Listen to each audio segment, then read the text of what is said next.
Hello, Assalamualaikum, selamat sejahtera.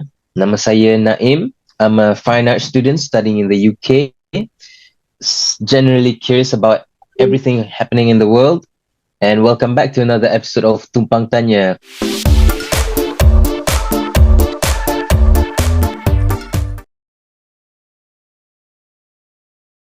As usual with me, Uncle Mazri, social political analyst. And for this episode, we have a guest, Najla, who is studying law in the UK. So, Najla, would you like to introduce yourself a little? Okay, hi, Assalamualaikum. My name is Najla, and I graduated with a law and politics degree recently this summer. And currently, I'm studying for the bar, which I'll be undertaking the exam in April, inshallah. And at the same time, I'm also studying for my master's. Nice, that's nice. All right, so for this episode, as you can tell from my background, so we're going to talk about the Palestine issue. It's something that is very trending now worldwide. I think it's becoming a global issue now. So for my first question, I would like to ask Uncle Mazri on this, on Palestine. Can you explain a little bit on the history of Palestine and its conflict with Israel? Saya fikir secara ringkasnya kita ambil daripada selepas Perang Dunia Pertama lah. Ambil beribu tahun ni panjang lah. Jadi berlaku Perang Dunia Pertama antara tahun 1914, 1918 antara Central Powers dan Allied Powers. Kalah Central Powers. Penting di sini sebab salah satu negara empire yang menganggotai Central Powers ialah Empire Osmaniyah. Jadi dahulunya apa yang kita panggil Palestin, Jordan ni semua di bawah penguasaan empire tersebut lah. Jadi mereka telah kalah Perang Dunia Pertama dan sebelum mereka kalah tahun 1914, 1918 Perang Dunia Pertama tamat 11 November. Satu perkara yang interesting ialah di mana berlaku apa yang dipanggil Balfour Declaration.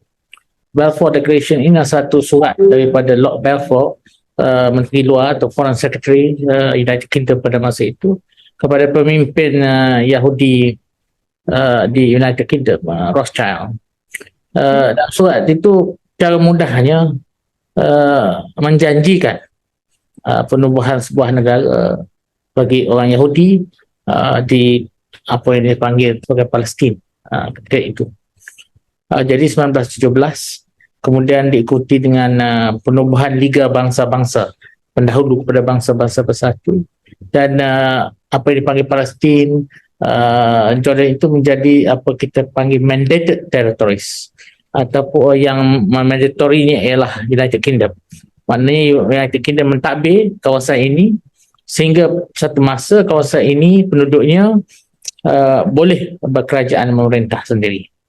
Dan ini berlaku dari tahun 1922. Apa yang menarik dalam artikel-artikel mandate Palestin tersebut ialah sekali lagi menegaskan tentang United Kingdom sebagai mandatory menjadi bertanggungjawab untuk penubuhan akhirnya sebuah negara bagi orang Yahudi di Palestin. Dan ini telah membawa di tahun 1922 hingga tahun 1947 imigrasi yang diuruskan oleh ketika dipanggil Jewish Agency daripada diaspora Yahudi ke apa yang dipanggil Palestin. Ini telah sikit sebanyak mengubah demografi yang berada di Palestin tersebut.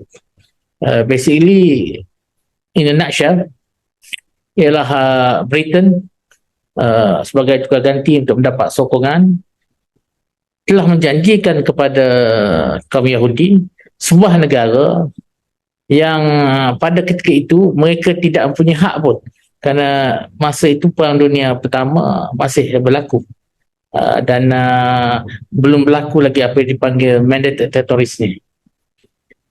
Liga Bangsa-Bangsa 1946 berakhir diganti oleh Pertubuhan Bangsa-Bangsa Bersatu. Jadi melalui resolusi 1812, Pertubuhan Bangsa-Bangsa Bersatu telah membahagikan apa yang Palestin ini pada dua, satu homeland untuk kaum Yahudi dan satu untuk orang Arab. Negara Israel diisytiharkan pada tahun 1948, tapi disebabkan ketika itu jiran-jiran Arab, Jordan misalnya, Transjordan pada masa itu, Mesir, Syria, tak silap saya, telah tidak bersetuju dengan penubuhan negara Yahudi ini, telah menyerang apa yang dipanggil Palestin. Perang Arab Israel yang pertama ini, Arab kalah, negara Israel terbentuk 1948, tapi negara Palestin tidak terbentuk. Dan bahagian yang menjadi sebahagian besar apa yang sepatutnya menjadi negara Palestin ini, West Bank dan Gaza Strip itu, dan Arab East Jerusalem, di Arab East Jerusalem dan West Bank dipegang oleh Jordan bermula 1948-49, manakala Gaza dipunyai oleh Egypt, Mesir. Dan ini berterusan antara tahun 1948-49 sehingga perang 6 hari 1967. Okey, maknanya tebing barat apa ni, tebing barat, Masjid Aqsa, Arab East Jerusalem itu semuanya berada di tangan Jordan, manakala Gaza berada di tangan Mesir. 1967 Israel telah mengambil apa kita preemptive measure, disebabkan dia kata serangan-serangan jiran-jiran Arab dia kepada dia, maka perang 6 hari, memulakan perang 6 hari. Dan perang ini Arab kalah sekali lagi, tapi perang ini telah membentuk Palestin apa yang kita ketahui hari ini, bila mana tebing barat telah ditakluki oleh Israel. Gaza juga telah ditakluki oleh Israel bermula 1967. Jadi masih ada negara Israel tapi tak ada negara Arab, walaupun dijanjikan dahulu dua negara. Dan ia telah berterusanlah sehingga hari ini. Pada tahun bila Palestin mengisytiharkan kemerdekaan di Palestine National Council di Algiers, Arafat isytihar, maka Jordan telah tuntut. Dia kata dia tak mahu lagi tuntut tepi barat itu. Dan kemudian Arafat membuat perjanjian damai dengan Israel tahun 1993-94. Sampai sekarang masih belum terbentuk negara Palestin. Itu secara basically, secara historisnya bagaimana keadaan yang berlaku hari ini terbentuk. I see. Jadi Palestine up until now is not declared a country, is it? No, ada Palestin hari ini diiktiraf tak silap oleh 139 negara. Tapi dia hanya mempunyai permanent observer status di United Bangsa-Bangsa Bersatu. Kerana untuk menjadi negara anggota, maka Majlis Keselamatan PBB perlu mengesyorkan kepada Perhimpunan Agung, oleh kerana tidak kesemua 5 permanent members UN itu bersetuju. Sekarang wujud negara Israel tapi negara Palestin. Kita juga harus ingat bahawa pewujudan negara Palestin mengalami komplikasi sejak 67 ialah kerana selepas 1967 itu Israel telah membenarkan di apa itu tepi barat yang sepatutnya bukan kawasan dia, dia telah membenarkan settlers ataupun pendatang-pendatang Yahudi untuk membina penempatan mereka. Dan ini telah mengecilkan lagi apa yang diduduki oleh orang Arab. Memayahkan, menyukarkan sebarang kita kata solusi pada masa depan kerana ini melibatkan persoalan land for peace. Dan kerajaan Israel makin lama, terutama di bawah Benjamin Netanyahu sekarang, makin berhaluan kanan. Maknanya mereka amat perlukan sokongan daripada settlers yang duduk di tepi barat tersebut. Dan ini menyukarkanlah bahawa saya tidak melihat bahawa mana-mana kerajaan Israel akan bersetuju untuk kembali kepada pra 1967 sebelum perang 6 hari, kerana melibatkan terpaksa uproot golongan settlers daripada West Bank. Dan itu bagi kerajaan Israel yang semakin hari semakin berhaluan kanan, tidak mungkin yang akan berlaku. Bukan untuk pesimis, tapi itu realis melihat keadaan. Because of this, I think Palestinians, they also tak ada passport. Jadi when they want to flee the country, there's no guarantee that they are able to return lah. So that's the sad situation now. I think perlu dilihat bila tahun 48 lepas perang Arab Israel pertama, Jordan telah menakluki apa yang tepian barat. Raja Jordan pada masa itu telah annex atau mengambil kawasan tersebut sebagai bahagian daripada Jordan. Ini telah tidak diakui oleh masyarakat antarabangsa. Tapi antara tahun 49 hingga 67, dia kata itu kawasan dia. Ini kemudian lepas 67, bila berlaku masalah pelarian ke Jordan, satu ketika penduduk yang berketurunan Palestin dengan warga Jordan yang asal ini mengalami ketidakseimbangan dan mendatangkan kita kata satu ketika menjadi negara dalam negara. Maka Raja Jordan, ayahanda kepada Raja Jordan sekarang, King Hussein, telah mengambil tindakan secara ketenteraan untuk menghalau kumpulan pembebasan Palestin yang ketika itu berada di Jordan. Dan tahun 97 itu yang dipanggilkan peristiwa Black September 1970 kerana mengambil tarikh daripada penghalauan. Sebab itu mereka pergi, tak silap saya, berkubu di Lebanon sebelum dihalau oleh Israel tahun 80-an dan mereka ke Tunisia sehingga akhirnya berdamai dengan Israel dan balik kembali ke West Bank dan Gaza, apa yang berlaku sekarang. Dan kemudian berlaku polarisasi politik antara dua kumpulan yang sekarang menguasai West Bank, satu kumpulan yang menguasai Gaza yang berlainan ideologi dan berlainan pendekatan. So itu satu lagi realiti yang berlaku. I see. So for my next question, I would like to ask Najla on this. So as we're both actually studying in the UK, and so I would like to get your perspective of like how is the world responding to the situation now in your environment? What do people think about this issue? Okay. From what I've seen in the media especially, there's been a lot of misinformation and a lot of censorship.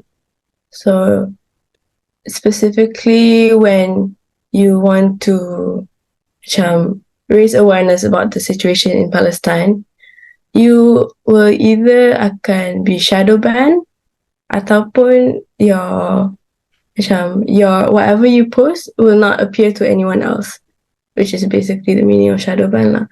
And I think this is such a manipulative way in which the Western media at least boleh tukar our own understanding of the situation. So I've seen lately a lot of medias, they've been calling the situation a conflict when it actually is not. Because one side has their own army, the other tak ada air, tak ada electricity. Jadi how can we call this a conflict? But despite this, because I went to two protests last week and also last Saturday, the one that just passed, and 300,000 people actually showed up. So despite the misinformation in the media, you can really tell that there's banyak solidarity amongst people. So people actually know that they cannot completely put their 100% trust on what the news outlets would say. Jadi, we depend on instant news such as Twitter, which is a social media platform that news can basically generate in seconds. So people depend on that a lot. And I've seen so much solidarity between Muslims especially and not it's because it's not a religious issue. There's the Jews and Christians who showed up as well. Jadi it's very nice to see that despite the manipulation, people can actually come together in the UK at least. So I've seen. Yeah, it's one thing that I learned from this issue is that some mainstream medias actually cannot be trusted. I mean, it clearly shows their bias, because Yes. I mean, like, we understand as mainstream media, it's a secondary source, kan? Yes. They gather information and it narrates how they want to narrate it. So we cannot fully trust media. We can depend for this issue.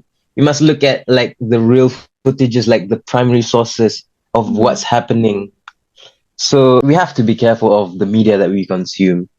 Yes. So yeah, it's interesting that people, even though it's been manipulated by the media, people are still aware of this issue. And for me, like, yeah, mainstream media is starting to kind of lose its influence, you know. And speaking from my area, Newcastle, we're gonna have a also a protest this Saturday, so I'll be joining.